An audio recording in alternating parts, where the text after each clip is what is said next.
Hello friends, नमस्कार। मेरा आज का टॉपिक था पोस्ट एग्ज़ाम स्ट्रेस मैनेजमेंट।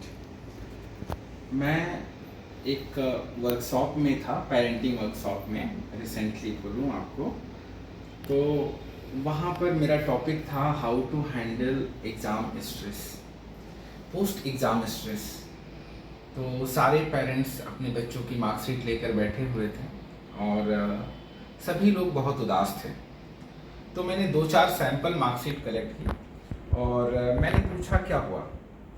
उन्होंने, किसी ने बोला सर मेरे बच्चे के मैथ में मार्क्स कम हैं, किसी ने बोला लिटरेचर में कम है, किसी ने बोला साइंस में कम है।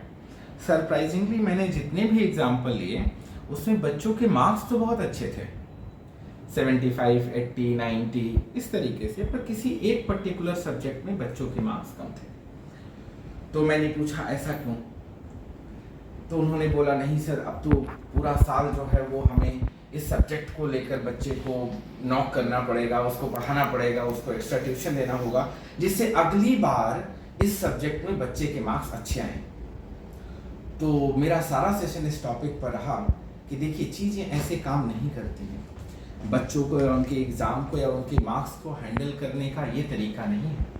अगर आप जिस सब्जेक्ट में बच्चा वीक है उस पर सारा फोकस लगा देंगे तो एक लोअर कॉन्शियसनेस पर वो काम करेगा, अपनी वीकनेस पर काम करेगा और वो एक लो मोरल और कॉन्फिडेंस के साथ सारे सब्जेक्ट्स को परस्यू करेगा और सारे सब्जेक्ट्स में उसकी परफॉर्मेंस लो हो जाएगी। तो अल्टीमेटली मैंने ये चीज़ बोली कि अगर आपको वीकनेस को इम्प्रूव करना है बच्चों की हमारे, तो आपको स्ट्रेंथ पर फोकस करना पड़ेगा।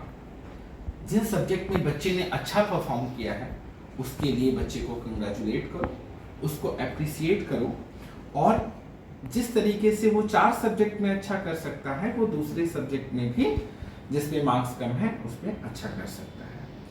तो सिर्फ मेरा एक ही मैसेज है पेरेंट्स को कि अगर आप स्ट्रेंथ पर फोकस करते हो तो वीकनेस अपने आप चली जाएंगी बच्चों की, लेकिन अगर आप वीकनेस पर फोकस करते हो तो बच्चे की स्ट्रेंथ भी वीकनेस में कन्वर्ट हो जाएंगे।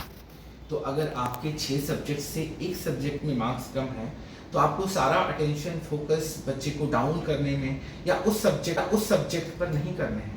अल्टीमेटली 5 सब्जेक्ट में तो बच्चे ने अच्छा परफॉर्म किया है, 5 सब्जेक्ट में बच्चे ने अच्छा परफॉर्म किया है, वो आप 5 सब्जेक्ट के लिए बच्चे को चीयर अप करिए, बच्चे को सेलिब्रेट करिए और फिर उसके बाद उसके साथ बैठकर प्लान करिए कि बेटा अगर तुम 5 सब्जेक्ट में अच्छे कर सकते हो तो जिस तरीके से तुमने इनमें अच्छा किया है उसी तरीके से तुम बाकी के सब्जेक्ट में भी अच्छे कर सकते हो।